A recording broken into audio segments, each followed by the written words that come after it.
Je suis vraiment contente de te recevoir pour parler d'amour. Tu as écrit plein de livres sur comment être heureux. 3 livres. Sur l'amour, la vie de couple, comment avoir une vie de couple. Wow! Comment rencontrer aussi. Ado Ben Ali, toi, ta vie de couple? Ouais, je suis célibataire. Non. Pas vrai? Oui.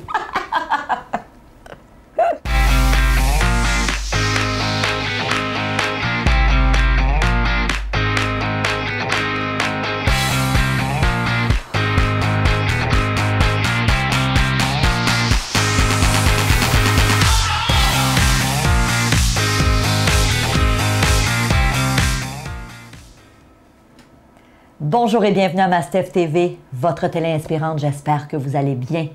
Je me présente, je suis Stéphanie Milot et vous le savez, je me suis donné une mission, c'est de vous inspirer. Et aujourd'hui, on parle de l'amour. Comment attirer l'amour dans notre vie? Comment, si vous êtes en couple, parce que peut-être que vous êtes en couple en ce moment, comment faire en sorte que ça continue à durer? Parce que je pense qu'on a tous, à quelque part, ce vœu-là. Et pour nous parler de ça, je reçois un auteur. Il a écrit plusieurs livres sur l'amour. Il est conférencier. David Bernard, merci d'être là. Bienvenue. Vraiment, merci, merci d'être là. Écoute, tu viens nouvellement de publier Prêt pour l'amour encore plus. Sorti du four. Sorti du four. À l'instant, tout chaud. T'avais initialement publié Prêt pour l'amour, puis là, ah ouais, 2 livres en 1 an, là, moi je fais plus ça jamais.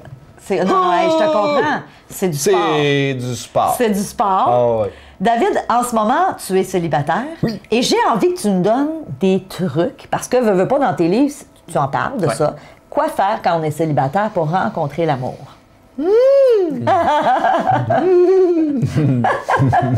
OK. Bon, je pourrais y aller avec, plein de petits trucs. Je vais pas dire...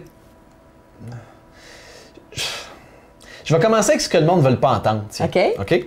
Je pense que la première affaire qu'il faut que tu fasses quand tu es célibataire, c'est qu'il faut que tu fasses la paix avec l'idée que tu es célibataire. OK. Aujourd'hui, le monde là, sont pas bien avec ça. C'est comme quasiment, c'est mal d'être célibataire. Il faut que trop, il faut qu'il se matche avec quelqu'un. Puis c'est comme, il se dépêche, il court, il ramasse n'importe qui, comme là, parce qu'il faut qu'il soit avec quelqu'un. Fait que la première chose que j'ai envie de dire, moi, c'est commence par juste faire la paix, dépose-toi, respire par le nez, puis accepte qu'en ce moment, tu es célibataire, puis c'est correct. Il y a peut-être plusieurs raisons pour lesquelles tu es encore célibataire. La première, c'est fort probablement parce que tu as des choses à régler avec toi-même, mais aussi fort probablement parce qu'il y a beaucoup de célibataires que c'est leur cas, c'est qu'ils ne sortent pas de chez vous. Ça, c'est l'affaire la plus importante de toutes. Sors de chez vous. Ils font rien pour rencontrer. Mais oui, sors de chez vous. Soit dans le processus, mets-toi disponible. Fais en sorte que les gens soient au courant que tu es là. C'est comme... Comment je peux t'expliquer ça? Je pense que les gens, ils font de la boulimie, ils veulent apprendre 56 000 affaires pour rencontrer du monde, pour que ça marche, pour que c'est tout ça. Puis en même temps, ils ne l'utilisent pas. Fait que moi, la première chose que j'ai envie de te dire, c'est commence d'abord et avant tout par te rendre disponible. Sors, sois sur le terrain, va quelque part. Si tu attends de rencontrer le bon, moi, ce que j'explique, c'est que le bon, il n'existe pas. Ce qu'il faut que tu fasses d'abord et avant tout, c'est pas d'aspirer à rencontrer le bon, c'est qu'il faut que tu sois la bonne personne le plus souvent possible partout où tu vas. Pour rencontrer, pour connecter avec les gens, pour pas avoir peur d'amorcer, de créer un premier contact. Ça veut pas dire d'être creepy avec le monde. Ça veut juste dire d'approcher les gens, leur dire « Salut, comment ça va? » Juste de créer un premier contact partout où tu vas avec une personne. Juste un petit salut, un petit bonjour, un petit regard. Juste ça peut vraiment changer les choses. Dis-moi, est-ce que, parce que tu as sûrement déjà vu ça. Il y a des gens qu'à un moment donné, tu te dis, écoute, ça fait des années qu'ils sont célibataires, mais leur liste est tellement exhaustive de ce qu'ils veulent que tu dis, tabarnouche, tu le trouveras jamais. Ça n'existe pas, là, ce que tu cherches, l'homme ou la femme que tu cherches, là, tabarouette. Les exigences sont là. As-tu déjà rencontré ça? Puis qu'est-ce que tu as à dire à ces gens-là? Parce qu'il y en a qui nous écoutent qui sont là. Ils ne trouvent jamais le bon ou la bonne personne. Il y a 2 points là-dedans. La première, c'est que c'est très important d'avoir, je pense, une idée de ce que tu veux, soit une liste. Sauf que ceci dit, il faut que tu sois capable de départager ta liste en 2 catégories. La première, c'est ce que j'appelle la liste générale, la liste d'épicerie. C'est-à-dire ce que tu aimerais avoir chez une personne à tous les niveaux, que ce soit physique, émotionnel, spirituel, intellectuel, dans ses loisirs, dans ses valeurs, dans ses croyances, il veut avoir des enfants, sexuellement, à tous les niveaux. Sauf que tout ceci dit, tu peux pas te contraindre à avoir juste ta liste et dire il faut absolument ça parce que c'est très rigide. De là, ce que tu dois faire, c'est de départager ce qu'on appelle les must et les deal breakers. As-tu déjà entendu parler de ça? Tout. Non? Non. C'est ça, c'est non, mais moi, ça fait 15 ans, là, puis je suis nouvellement mariée. Tout est beau, là. Les must puis les deal breakers. Tout est beau, ça fait 15 ans, je sais que je viens de me marier. Ah oui, c'est réglé, là. C'est fait. OK, alors les must et les deal breakers, ce sont ce qu'on pourrait appeler en français les absolues nécessités et les brises-ententes.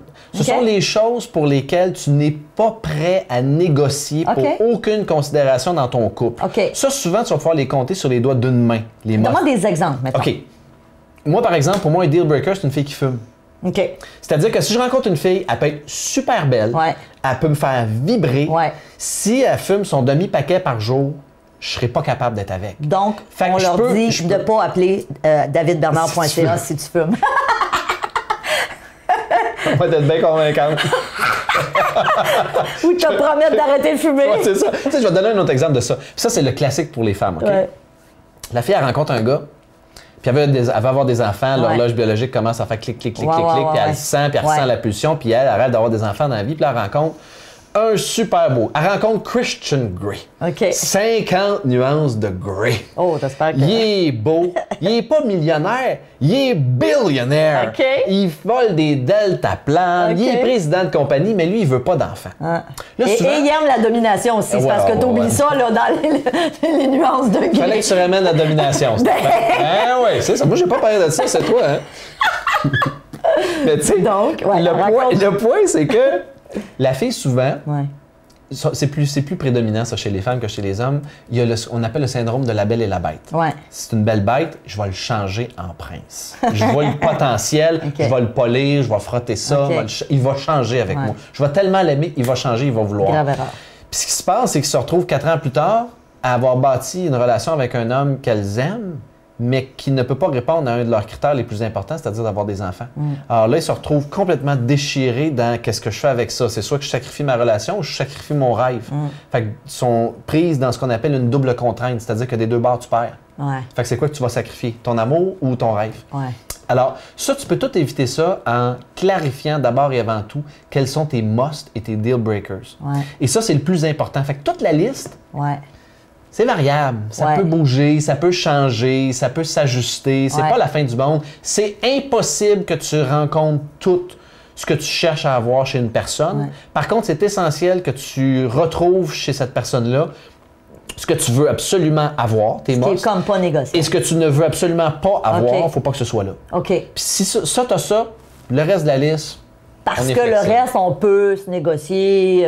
C'est ça que... Mais c'est parce que l'affaire là-dedans, là, c'est que, tu sais, pour les femmes qui, justement, ils ont une liste, puis ils ont une liste, ils ont une liste, puis c'est une grosse liste. C'est pas que les femmes, il y a des gars. Oh non, c'est vrai, je m'excuse. Les filles, excusez-moi, c'est vrai, les gars aussi, moi-même, j'ai une liste, là, tu sais. Sauf que le problème avec ça, c'est que si tu attends la personne parfaite, il faut que toi, tu sois parfait. Puis il n'y a pas personne de parfait dans la vie. Fait que tu ne seras pas parfait pour l'autre. Sauf que ce que tu veux, c'est une personne avec qui ça fit au maximum, tout en étant conscient qu'il va y avoir des petites différences. Sauf que ces petites différences-là, tu ne veux pas qu'elles soient dans les choses importantes. Non. Tu veux qu'elles soient dans les choses que ça te dérange pas tant que ça. OK, bien j'aime ça. Les must puis les deal breakers. C'est ça? Must, deal breaker. OK, on fait cette liste-là. Bon, là, on a réglé nos célibataires. Hein? Vous devriez tous rencontrer d'ici quelques semaines, c'est ça? C'est ça que ton livre promet? J'ai juste envie de vous dire, soyez conscients là, que le bon n'existe pas. Souvent, on attend trop parce qu'on a été conditionné par Walt Disney puis par Hollywood à trouver l'amour, que ça va être serendipity puis un beau hasard puis tout ça. Fait qu'on attend que l'amour nous tombe dessus comme une tonne de briques qu'on fasse oh! Mais c'est parce que 90% du monde dans la vie, c'est pas ça qui se passe. C'est ça. Et donc, là, le fait de sois plus proactif, va sur le terrain, puis sois conscient que tu peux être surpris par la vie, mais il faut d'abord et avant tout que tu fasses un pas en avant. T'sais, moi, j'ai tout à fait un pas en avant, la vie, on va en faire 2 ou 3 pour toi. Tout à fait. Fait qu'il faut que tu commences par faire ton premier pas, puis ça, c'est d'être disponible. Fait que, tu sais, va dans des endroits sociaux où tu peux connecter, où tu peux rencontrer des gens. Puis surtout, dernière affaire des célibataires, c'est le fun de sortir avec tes chums de filles ou tes chums de gars. Mais en même temps, si tu es toujours limité à ça, ça te garde pris dans la même affaire. Tu es comme incrusté là-dedans. Fait que moi, ce que j'ai envie de dire, c'est varie un peu, développe ton cercle social. La chose qui va le plus augmenter tes chances de rencontrer l'amour, c'est d'augmenter ton cercle social, de développer ton cercle social. Puis ça, j'en parle beaucoup dans le livre précédent, Prêt pour l'amour, ce que tu peux faire pour ça, pour justement élargir tes horizons. Parce que tu sais jamais, parce que souvent, là, L'amour, ça arrive rarement comme on l'a qualifié. Ben ouais, quasiment clair. jamais. Non. Ça va se produire parce qu'un ami va dire j'ai un ami à te présenter ou tu rencontres quelqu'un puis lui il apprend que t'es célibataire puis il dit hey, moi je connais quelqu'un, je pense que ça, puis il va te le présenter ou un soir par hasard tu croises quelqu'un. Fait il faut que tu sois proactif là-dedans. Si t'es chez vous puis t'attends que ça se fasse puis tu manges ton sac de chips en écoutant les feux de l'amour, t'es mal parti. Surtout si t'écoutes les feux de l'amour. Ça va très mal. Surtout. Ça va pas bien. Parlons, David, des gens qui sont en couple maintenant. Ouais. Hein, et tu as écrit plusieurs livres sur l'amour. C'est quoi... entre autres, tu parles des langages amoureux. Puis j'aimerais ça qu'on aille là-dedans. Moi, c'est l'affaire que j'aime le plus de tout parler. Oui, c'est ce que drôle tu m'avais dit avant. J'avais-tu dit? Ben- Pour moi, j'avais dit, pose-moi une question là-dessus, j'aimerais commencer à en parler. Non, mais tu m'as dit que c'était hot. Fait que j'ai envie que tu m'en parles. Mais tu connais pas ça? Ben... Un petit peu? Non? Tu sais pas c'est quoi? OK, c'est parfait, tu vas le découvrir avec moi. Moi, j'ai-tu l'air comme tarte, là? Mais non, mais pas... Oui, un peu, mais bon. Mais bon. C'est pas Non, vrai. vas-y, langage amoureux. OK. Il y a maintenant 15 ans de ça, un pasteur américain qui s'appelle Gary Chapman a créé les langages amoureux. Ah oui, OK. Non, c'est pas vrai. Ce qui m'énerve. Vas-y. Non, j'ai jamais entendu parler Moi, je de les ai ça. un peu rafistolés, en fait. Je OK. les ai réduits un peu parce qu'il y en avait un petit peu plus que ce que moi j'ai fait. En fait, il y en avait 5. Moi, j'en ai utilisé 4 là-dedans. OK. Et je les ai identifiés avec des animaux totems pour que ce soit plus facile de t'en rappeler puis de les intégrer. OK. Là, prenez des notes à la maison, vous allez capoter là-dessus. C'est vraiment hot. OK. Prémisse de base, Ouais. les êtres humains, on est tous pareils. Notre plus grand besoin, à part se nourrir, se loger, se vêtir, c'est d'aimer et d'être aimé. Ouais. C'est ça qu'on a le plus de besoin. Le hic là-dedans, c'est qu'on n'a pas tous la même manière de donner de l'amour et on n'a pas tous la même manière de recevoir de l'amour et de se sentir aimé. OK. Alors donc, la question à travers les langages amoureux, c'est de comprendre qu'est-ce qui fait en sorte que tu te sens aimé et qu'est-ce que tu fais pour prouver à l'autre que tu l'aimes. OK. Il existe donc 4 grandes façons de démontrer son amour et de ressentir l'amour de l'autre. Et là, j'ai une question. Vas-y. Vu que je connais pas ça. Vas-y. Est-ce qu'il faut nécessairement avoir le même langage amoureux pour que ça marche ou pas nécessairement? Ça, c'est un peu comme la compatibilité et la complémentarité qu'on a OK. fait dans l'entrevue précédente. Ouais. C'est-à-dire que plus tes langages amoureux sont similaires, plus que tu as de chances que ça fonctionne. OK. Toutefois, il n'y a rien d'impossible si tu as une communication qui est solide et, je ne vais pas dire à toute épreuve, mais qui est épanouie. OK. Donc, vas-y avec ton premier langage amoureux. Le premier, c'est le chat. Le chat. Regarde un chat dans la vie. Le chat, lui, fait son affaire, il est indépendant, il se promène. À un moment donné, qu'est-ce qu'il fait quand tu as besoin d'amour? Il vient te voir, puis il fait... Ouais. Puis là, il se frotte sur toi, puis il ronronne un peu. Pour ça, il fait OK, c'est pareil, on est assez, il s'en va. OK. Il y a des gens dans la vie en PNL, on appelle ça les gens kinesthésiques, c'est-à-dire Ouais. qu'ils sont beaucoup dans le toucher, dans Ouais. le ressenti. Ouais. Et là, je ne parle pas ici nuance de toucher sexuel. Non. Je parle de tendresse, Tout à fait. de câlin, de bisous, Ouais. de gratouilles, de minouches, de tout ce que tu voudras. Il y a des gens dans la vie qui, pour se sentir aimés, ont besoin d'affection. OK. Tu peux ne rien faire d'autre, mais si tu les prends dans tes bras quand tu arrives de travailler, puis tu les serres fort, là, moi j'appelle ça se déposer. Ils se déposent un peu. Sur OK. ils font comme puis là, ils se sentent pluggés. Et là, ils sont comblés. connectés, puis là, ils sont bien, ça remplit leur réservoir d'amour. OK. Ça, c'est le chat. Ceci dit, il y en a qui vont dire ouais, mais c'est bien beau, mais moi je suis pas un morceau de viande. Lâche-moi, là, tu m'énerves. Décolle un peu, laisse-moi ma bulle. Ouais. Dis-moi que tu m'aimes à la place. OK. Moi, je veux l'entendre. Lui, c'est le chien. Le chien. Un chien, OK. c'est très auditif. Tu regardes un chien, là, pour savoir s'il est heureux ou pas, là, c'est Ouais. comme oh oui, mon beau chien, t'es un bon chien. Ah, t'es un bon. Puis il est là, non! Là, il s'en va dans son coin, il a peur. Effectivement. Ton chien là-bas, il a Oui. peur blanche, elle est terrorisée. Je suis en train de terroriser le chien. Fait qu'il y a des gens comme ça, Ouais. ce qu'ils ont besoin, c'est de non seulement l'entendre, mais de l'entendre avec certaines spécificités, c'est-à-dire OK. la modulation de ta voix, OK. l'intonation de ta voix, les mots que tu vas utiliser. Mon amour, je t'aime tellement, je me trouve tellement chanceux d'être avec toi. Je trouve ça quasiment plate pour les autres femmes sur la planète, que ce soit moi qui sois avec toi. Bon, là, j'exagère un peu, mais dans l'auditif, la personne, elle l'entend, puis quand elle l'entend, ça rentre, puis ça s'en va direct au cœur, puis ça fait « Oh, OK, il m'aime. OK. Il y en a qui vont dire « Oui, mais talk is cheap. Moi, j'en ai rien à foutre que tu me le dises. Moi, je veux que tu me le prouves. Uh-huh. Ça, c'est le poisson rouge. Le poisson rouge. Poisson rouge. Qu'est-ce qu'il fait le poisson rouge? Il vit dans son bocal, puis qu'est-ce qu'il a besoin? Il a besoin que tu changes son eau, Ouais, que tu ouais. mettes de la nourriture, que tu nettoies son château, tu sais, que tu t'occupes de la place un peu. Le poisson rouge, ce qu'il a besoin, c'est des attentions. Ouais. C'est des cadeaux. OK. C'est soit c'est soit des gestes de service ou des cadeaux. OK. C'est-à-dire, achète-moi des affaires pour me prouver que tu m'aimes, OK. des biens matériels, ou rends-moi des services, ou des petits gestes. Ça peut être de juste écrire avant de partir pour le boulot le matin, écrire je t'aime mon amour, coller ça sur le frigo. OK. Ou d'aller remplir le char de gaz. OK. Ou d'aller faire l'épicerie. OK. Ou d'arriver le soir et dire je t'ai acheté ton chocolat préféré, mon amour. Tu sais, des petits détails, puis la personne, quand elle reçoit le cadeau ou l'attention, fait ah, il m'aime, il vient de me le prouver. OK. Moi, il faut qu'il me le prouve, il faut qu'il me le démontre. Ah. Alors là, ils se sentent aimés. Puis il y en a qui vont dire ah, mais moi, tes cadeaux, j'en ai rien à foutre. Ça m'énerve, moi, des cadeaux. C'est ça que je fasse avec ça, tes cadeaux, tes biens matériels. Moi, le cadeau, c'est toi. Moi, ce que je veux, c'est toi. Lui, c'est le canari. Le canari. Ah oui, le canari, qu'est-ce qu'il fait? Il est dans sa cage. Puis quand est-ce qu'il s'allume comme un sapin de Noël? Quand il y a un public. Là, il y a un public qui fait couic, couic, couic, couic, couic, couic, couic. Il est content parce qu'il y a quelqu'un qui l'écoute. Elle recommence donc. Comment il fait ça, le canari? C'est bon, on a compris. Donc, le canari. Donc, le canari, lui, ce qu'il veut, le cadeau, c'est une présence de qualité. OK. Pas du présentéisme, où est-ce que tu es de corps, mais pas d'esprit. Ouais. Je suis là. Vraiment où tu es présent avec l'autre, tu vas connecter avec l'autre. Ça peut être d'aller manger au restaurant, ça peut être d'aller avoir une discussion, ça peut être d'aller prendre une marche à tous les jours. Je sais pas qu'est-ce que c'est. Pour chaque personne, c'est différent. Mais c'est de sentir la présence et l'attention de l'autre. Puis là, quand tu sens que l'autre, il est tout là, tu fais, il m'aime, il est avec moi, puis il me donne de son temps. Fait qu'en me donnant de son temps, je le sais qu'il y a de l'intérêt pour moi puis qu'il veut s'investir dans la relation. Alors donc, la première question de base, c'est de dire, est-ce que dans ma vie, parce que il y a une nuance là-dedans. Quand tu es dans la campagne de séduction, au début, quand tu es célibataire, tu rencontres quelqu'un, tu les utilises toutes les quatre. Ben, c'est ça, j'allais dire. Tu les utilises toutes les quatre parce que ce que tu veux, c'est séduire. Oui. Fait que tu mets toutes les chances de ton bord. Ça, c'est un niveau très inconscient. Tu es dans le chat, tu es dans le chien, tu es dans le poisson rouge, tu es dans le canari, tout est là. Sauf que vient un moment où la loi de la familiarité s'installe. La loi de la familiarité, c'est quand tu es proche d'un objet ou d'une personne pendant un certain laps de temps, tu finis par le prendre pour acquis. Quand la loi de la familiarité s'installe, chasse le naturel et le revient au galop, tes langages amoureux prédominants ressortent, s'installent et les autres s'effacent progressivement.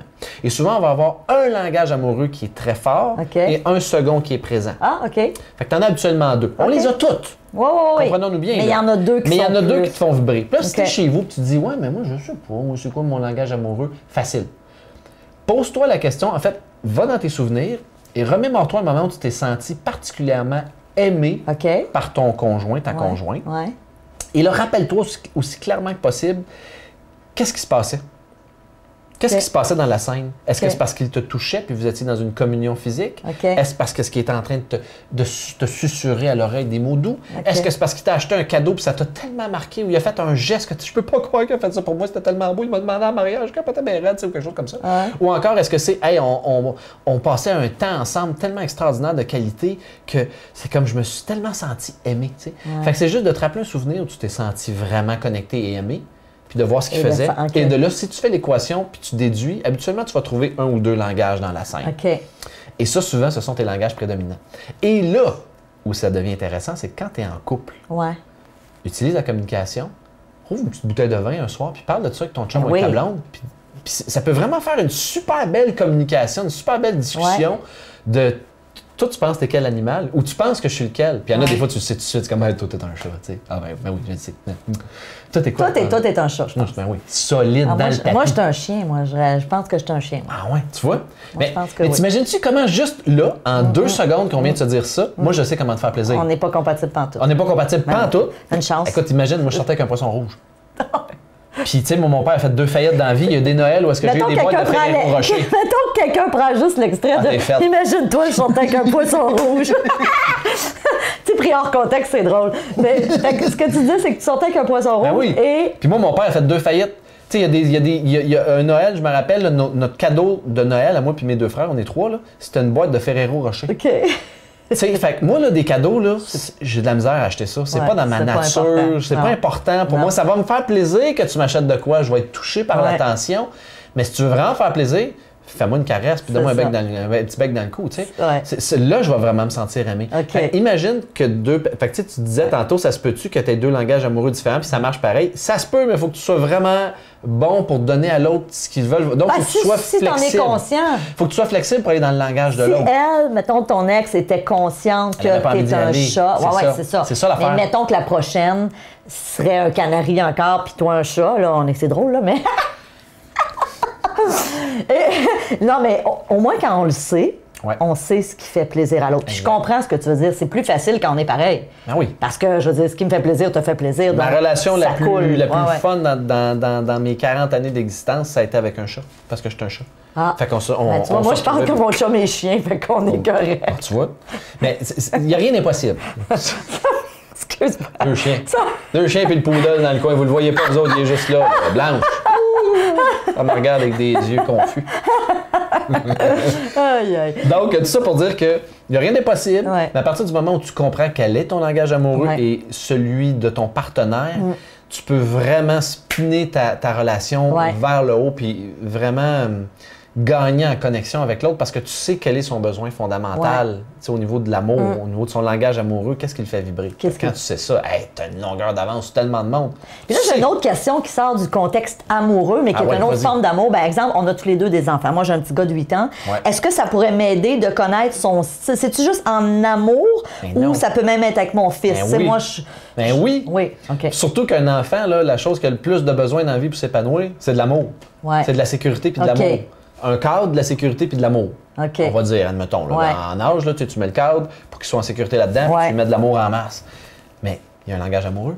Qu'est-ce qui va faire que ton enfant, il se sent aimé? Il se sent aimé. Est-ce que c'est des gestes et des attentions puis des cadeaux? Est-ce que c'est des câlins? Est-ce que c'est de lui dire? Est-ce que c'est de passer du temps avec lui pour l'aider à faire ses devoirs ou de l'amener, whatever, faire des activités? OK. Une fois que tu sais ça, tu peux révolutionner puis tu peux changer sa vie puis son expérience de la vie, comment ta relation parent-enfant avec, juste parce que tu sais ce qu'il a de besoin. Et là, à ce moment-là, j'élargis ça à l'amitié aussi. Ça peut être un peu ça aussi. Le problème, c'est que le défi, plutôt que le problème, mais le défi, c'est que bien souvent, on a un langage amoureux puis on pense que tout le monde a le même que nous autres. Ouais. Fait qu'on l'utilise avec tout le monde, puis on le garage d'en face de tout le monde, puis il y en a avec qui, ben c'est pas ça pantoute. Ça marche pas du tout. Ils le reçoivent pas. C'est pas ça qu'ils veulent. C'est pas ça leur besoin. Fait que c'est comme si tu étais sur deux plans, puis ça passe dans le beurre. C'est pas ça, c'est ça. Et est-ce qu'on peut dire à ce moment-là que, exemple, les amours qu'on a eus ou les amitiés où c'est plus facile, est-ce qu'on pourrait présupposer que c'est peut-être parce qu'on avait un peu le même langage? À toi de me le dire. Ben là, j'essaye d'analyser, là. J'étais comme, c'est chiant, ça, j'étais comme, à la question. Ouais, ben non, mais j'essaye d'analyser, puis je pense que, je pense que oui. Ça peut faire du sens. Moi, oui, je pense que oui. C'est sûr que ça peut se faire d'une manière très inconsciente où tu le sais même pas, puis les deux, vous êtes à la même place, vous la même affaire. Ouais. Mais à partir du moment où tu le sais, je pense que tu peux avoir un impact dessus en l'améliorant, en le changeant ou en changeant de partenaire, là, peu importe ce que c'est. Mais oui, toutes les relations qui sont plus faciles, qui sont plus synchronisées, qui sont plus connectées, bien souvent, ça a quelque chose à jouer avec ça. Ouais, comme il y en a, c'est des toucheux dans la vie. Ils parlent puis ils te touchent tout le temps. Il y en a qui vont dire « Lâche-moi, t'es non fatigué. Comme ça les agresse. Oui, tout à fait. Fait que c'est juste ça en partant, quand tu le sais, c'est comme ça peut t'aider à connecter ou à ne pas connecter avec quelqu'un.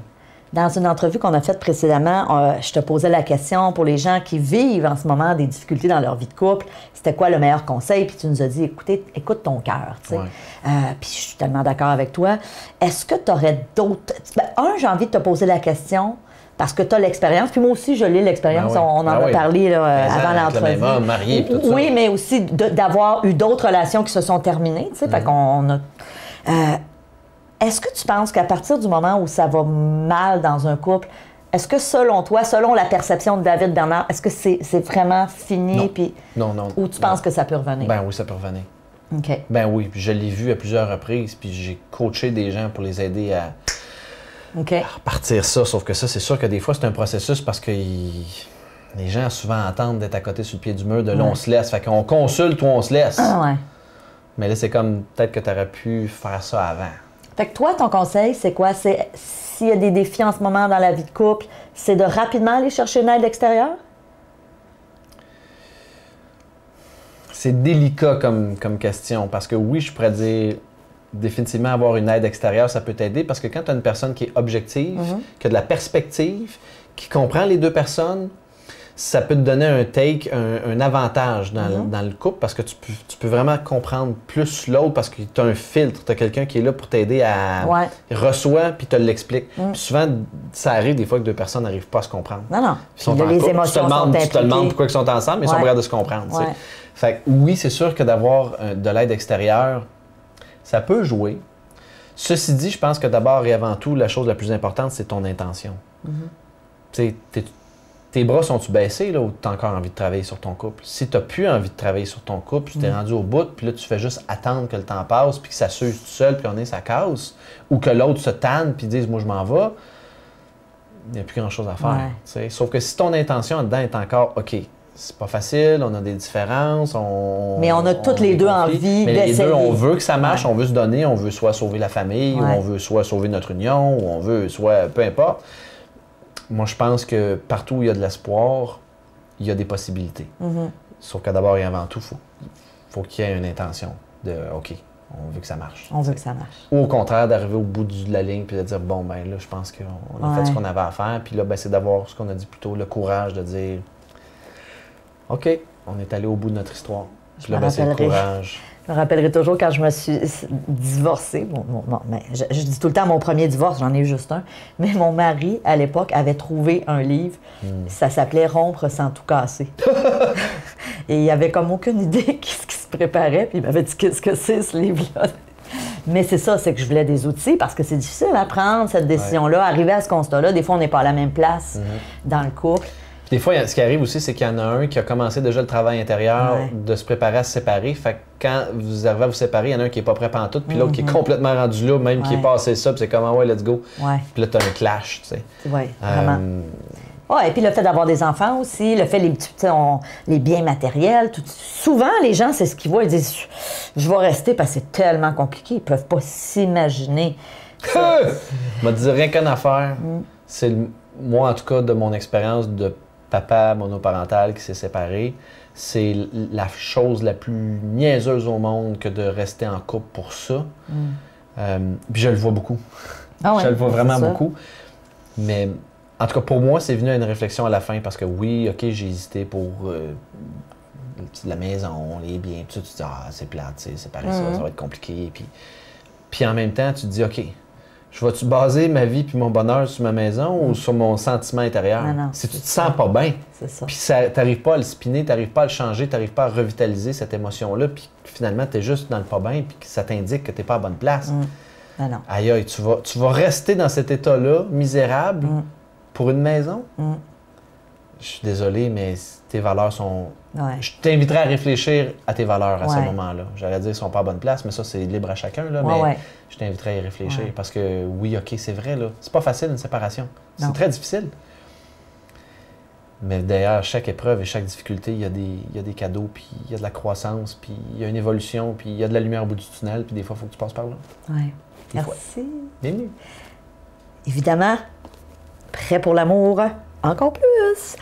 David, si on veut savoir ce que tu fais, parce que tu as une formation que tu offres d'ailleurs en ligne, tu as tes livres, on peut te trouver à davidbernard.ca. Oui, ou encore, je fais une mini parenthèse là-dessus. J'ai créé une affaire pour les célibataires qui est vraiment, vraiment intense, qui est un peu inspiré du premier livre, Prêt pour l'amour, qui est un portail de formation en ligne, en fait, pour les gens qui sont célibataires, puis soit qui sont isolés, ou qui ont de la misère, ou qui sont maladroits sur le terrain, ou qui ont des blessures en dedans, puis qui s'auto-sabotent, ou qui répètent toujours les mêmes patterns, ou qui savent pas ce qu'ils veulent en Bref, c'est très, très, très complet. J'ai créé un portail de formation en ligne qui est inspiré de Prêt pour l'amour. Fait que tu guides les gens? Oui. C'est 10 semaines. Écoute, tu vas capoter, là. 564 minutes, 10 heures de vidéos réparties sur 10 semaines. Fait qu'à chaque semaine, tu as entre 5 à 6 vidéos qui durent entre 5 à 15 minutes chacun. 123 pages de PDF téléchargeables. Tu en as un petit peu chaque semaine. Tu fais des exercices, puis tu as des défis où est-ce que je te pousse à toujours aller un petit peu plus loin pour te rapprocher de l'amour, te préparer à l'amour.